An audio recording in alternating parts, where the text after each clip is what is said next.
जय माता दी दोस्तों, आने वाले करवा चौथ व्रत के लिए आप सभी माताओं बहनों को ढेर सारी शुभकामनाएं। भगवान श्री हरि विष्णु आपकी जोड़ी हमेशा सलामत रखें और आप जीवन पर्यंत अपने पति की लंबी आयु के लिए करवा चौथ का व्रत करती रहें, यही कामना करती हूँ। और इसी कामना के साथ आज का जो वीडियो है वो मैं शुरू कर रही हूँ।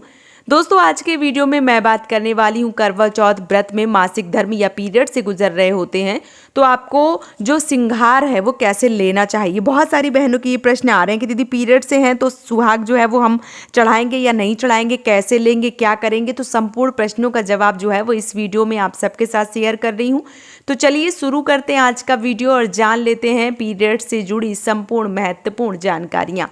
अगर आप पीरियड्स या मासिक धर्म से गुजर रहे हैं तो आपको परेशान नहीं होना है।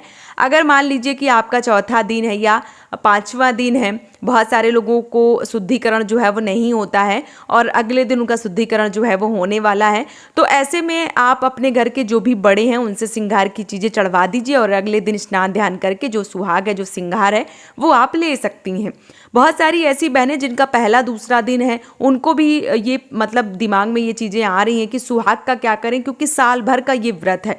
तो मेरा यही मानना है कि जो जैसे अर्घ है, जो पूजा है, वो आप अपने बड़ों से जिनसे भी करवा रही हैं उनसे आप सुहाग की जो चीज़ें हैं वो आप चढ़वा दीजिए। जहाँ पूजा का स्थान है वहाँ पे आप चढ़वा दीजिए।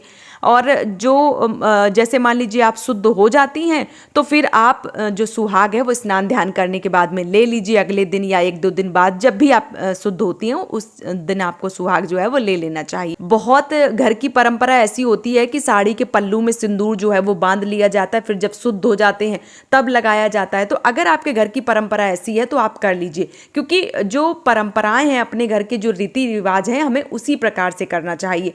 अगर आपके यहाँ साड़ी के पल्लू में बांधा जाता है सिंदूर पीरियड्स में और जब आप शुद्धिकरण होती हैं तो फिर जो सिंदूर है वो लगाया जाता है, तो आप इस प्रकार से कर सकती हैं। अगर आपके यहाँ ऐसा विधान नहीं है तो जो भी आपकी सस, ननद, देवरानी, जेठानी जो भी पूजा कर रही हैं उनसे आप श्रृंगार की चीज़ें चढ़वा दीजिए। और जब आप शुद्ध होती हैं एक दिन बाद, दो दिन बाद या अगले दिन ही, तो स्नान ध्यान करके आप जो भी सुहाग का सामान है वो माता पार्वती से आप ले सकती हैं और जो श्रृंगार है वो कर सकती हैं। बहुत सारी ऐसी बहनें जिनके प्रश्न आ रहे हैं कि दीदी मैं अकेली हूँ, घर पे मेरे सिर्फ हस्बैंड है, वो अर्घ तो जो है वो दे देंगे लेकिन सुहाग का क्या करें।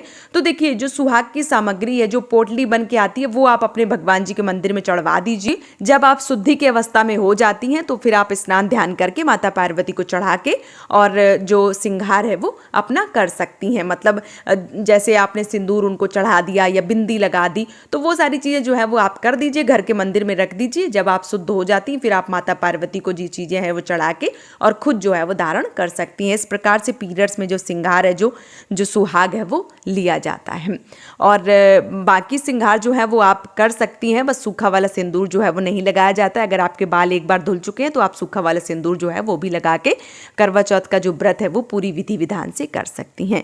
तो उम्मीद करती हूँ ये छोटा सा वीडियो आप सबको काफ़ी ज़्यादा पसंद आया होगा। अगर वीडियो पसंद आया तो आप मुझे सपोर्ट करें इस चैनल को सब्सक्राइब करके और वीडियो को लाइक करके। आप सभी माताओं बहनों को करवा चौथ व्रत की ढेर सारी शुभकामनाएं। जय माता दी दोस्तों।